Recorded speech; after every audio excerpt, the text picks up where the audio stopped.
오늘은 시편 116편의 말씀을 통해서 함께 은혜를 나누고자 합니다. 시편 113편부터 118편의 6편의 시를 제1할례시라고 말하는데요. 하나님을 찬양하는 시입니다. 이 시편은 특별히 이스라엘 민족이 절기 때에 하나님을 찬양하며 예배할 때 사용했던 시인데요. 이 시편을 통해서 그들이 하나님 앞에 찬양함으로 고백하는 시이기도 합니다. 오늘 이 시편 116편의 말씀을 통해서 저와 여러분의 신앙의 고백이 될 뿐만 아니라 오늘 이 시편에서 말하는 구원의 은혜에 감사하는 또한 저와 여러분이 될 수 있기를 주님의 이름으로 축복합니다. 시편 116편 1절에 여호와께서 내 음성과 내 간구를 들으심으로 내가 그를 사랑하였는도다. 하나님께서 자신의 기도를 들어줬답니다. 그래서 하나님을 사랑할 수밖에 없다. 이 시편의 기자를 누구로 보냐면요, 다윗으로 추정합니다. 다윗은 일생을 통해서 많은 위기와 어려움을 당했던 그런 체험적인 신앙을 가지고 있는 사람입니다.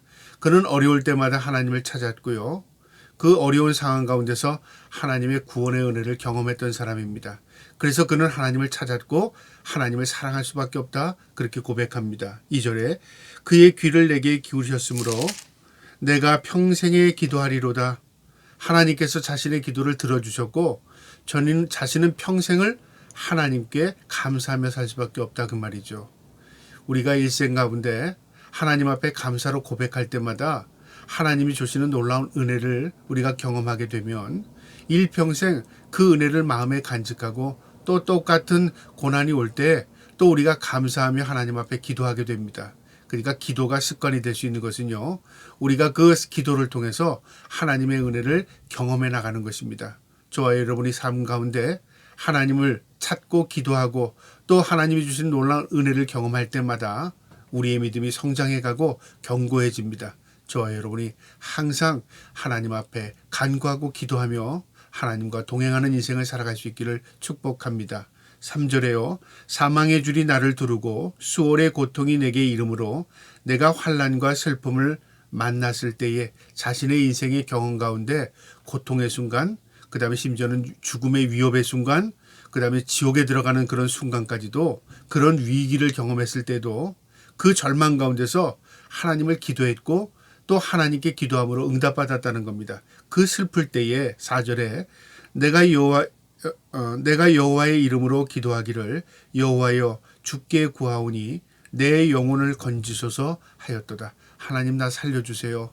하나님 나 구원해 주세요. 그렇게 기도했다는 겁니다. 그러니까 위기 때마다 하나님을 찾았다, 그 말입니다. 다윗의 믿음은요, 그가 어떤 문제를 통해서 기도했고 응답받았다는 그 내용이 아닙니다. 다윗은 어떠한 상황 가운데서도 하나님을 찾았고 또 하나님을 찾음을 통해서 응답받는 그런 은혜를 경험하면서요, 그는 일평생 하나님과 동행했던 사람입니다. 하나님의 마음에도 합한 자였고 또 다윗은 세상이나 환경이나 사람을 의지하지 않고요, 하나님만을 신뢰하고 의지했습니다. 그 믿음 저와 여러분의 믿음이 될 수 있기를 축복합니다. 5절에요. 여호와는 은혜로우시며 의로우시며 우리 하나님은 국률이 많으시도다. 하나님의 속성이죠. 은혜로우시고 의로우시고 국률이 많으신 하나님. 그가 지식으로 아는 게 아닙니다. 하나님 앞에 기도하고 그 구원의 놀라운 손길을, 그 구원의 은혜를 경험함을 통해서 하나님은 참 은혜가 많으시구나. 하나님은 참 국률이 여겨주시는구나. 하나님은 참 의로우신 분이시구나. 그거를 다윗이 체험하는 것입니다. 6절에요. 여호와께서는 순진한 자를 지키시나니 내가 어려울 때에 나를 구원하셨도다. 여기서 순진한 자라는 말은 의미가 무슨 말이냐면요, 어린아이같이 순수한 자, 그 말이죠. 정직하고 또 올바르게 살려고 하고 그 다음에 악을 두려워하고 그 다음에 선을 행하며 살려고 했던 그 마음 하나님 아신다, 그 말이죠. 그러니까 하나님은 진실하십니다. 거짓이 없으십니다. 하나님은 의로우십니다. 그 마음에 합한 삶을 살아갈 때 하나님의 놀라운 은혜를 경험한 겁니다. 내가 어려울 때 나를 구원하셨답니다. 내가 하나님 앞에 순수하게 살아가니까 하나님께서 나를 어려울 때마다 하나님의 은혜로 나를 구속해 주셨다, 그 말입니다. 7절에요. 내 영혼아 내 평안함으로 돌아갈지어다. 여호와께서 너를 후대하심이로다. 자신의 영혼아, 자신의 마음이죠. 항상 하나님을 향하라. 하나님께 돌아가라. 자신이 자신에게 지금 그렇게 말하는 겁니다. 어떠한 상황 가운데서도 결코 하나님 잊지 말고 살자 그 말이죠. 8절에 주께서 내 영혼을 사망해서 내 눈을 눈물에서 내 발을 넘어짐에서 건지셨나이다. 사망에서 눈물에서 무슨 말이냐면요. 어떠한 상황 가운데서도 내가 어떠한 위기 가운데서도 하나님은 나를 보셨고 나를 지켜주시고 내 눈가에 눈물을 닦아주셨다 그 말이죠. 마치 아버지처럼 하나님께서 나를 항상 선한 길로 인도해 주셨다 그 말입니다. 9절에 내가 생명이 있는 땅에서 여호와 앞에 행하리로다. 하나님과 동행하겠다. 내가 생명 다하는 그날까지 하나님과 함께하겠다 그 말입니다. 10절에요. 내가 크게 고통을 당하였다고 말할 때에도 나는 믿었도다. 이게 신앙의 고백입니다.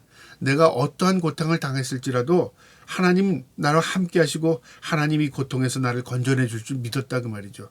믿음은 보이는 것들의 실상이요. 듣지 못하는 것들. 우리가 눈으로 보고 믿는 게 아니라요. 눈에 보이지 않고 만질 수 없고 그리고 우리가 깨닫지 못할지라도 우리가 믿는 겁니다. 그래서 히브리서 11장 1절에는 믿음은 바라는 것들의 실상이요. 보지 못하는 것들의 증거라고 말합니다. 믿음은 내 마음에서 하나님이 주신 그 견고한 믿음 안에서 하나님을 신뢰하는 것입니다.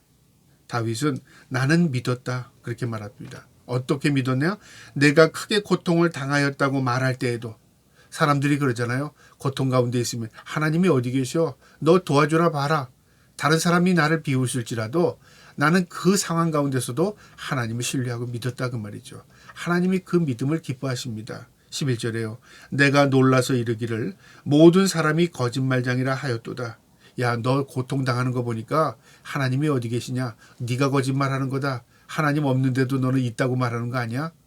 이처럼 사람들은 눈에 보이는 상황만을 바라보고 해석합니다. 그건 믿음이 아니죠. 우리가 잘 될 때 기뻐하는 거 누구나 할 수 있습니다. 잘 될 때 하나님 찬양하는 거요.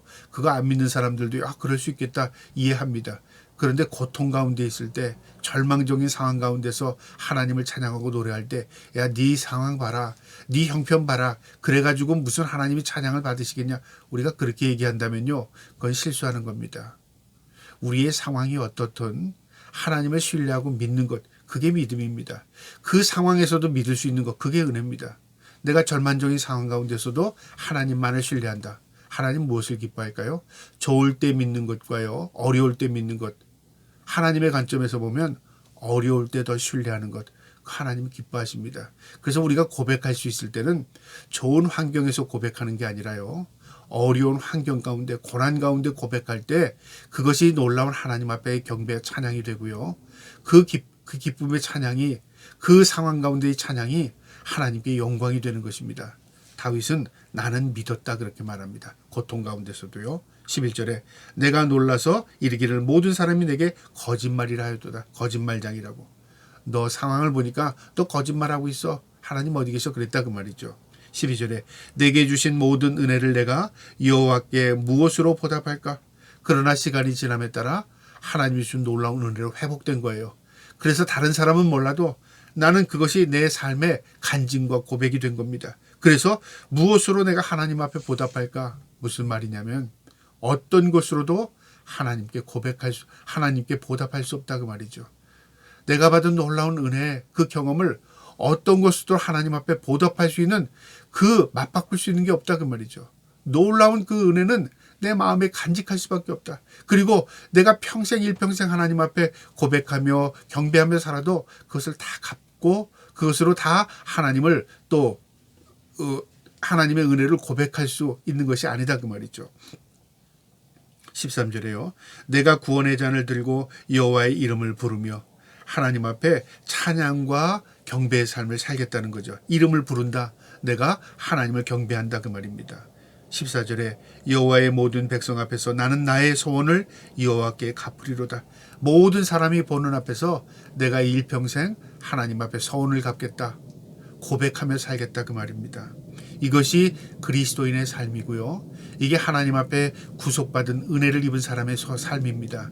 저와 여러분이 하나님의 은혜를 덧입은 사람으로서 하나님을 고백하며 찬양하며 살 수 있기를 축복합니다. 15절에 그의 경건한 자들의 죽음은 여호와께서 보시기에 귀중한 것이로다. 하나님 앞에 택함받은 백성의 그 삶과 죽음의 문제는 이거 단순하지 않다 그 말이죠. 왜냐하면 하나님과의 관계 속에 있기 때문에 그런 것입니다. 16절에 여호와여 나는 진실로 주의 종이요 주의 여종의 아들 곧 주의 종이라. 주께서 나의 결박을 푸셨도다. 자신은 하나님 앞에 종이고 자신을 낳아준 부모님도 하나님의 종이다. 그러니까 하나님 앞에 구속함을 입은 하나님의 백성이다. 하나님의 은혜로 살 수밖에 없는 존재들이라 그 말입니다. 그러면서 19절에 내가 주께 감사제를 드리고 여호와의 이름을 부르리이다. 감사제는 하나님 앞에 고백입니다. 예배입니다. 하나님 앞에 감사하며 예배하며 살겠다.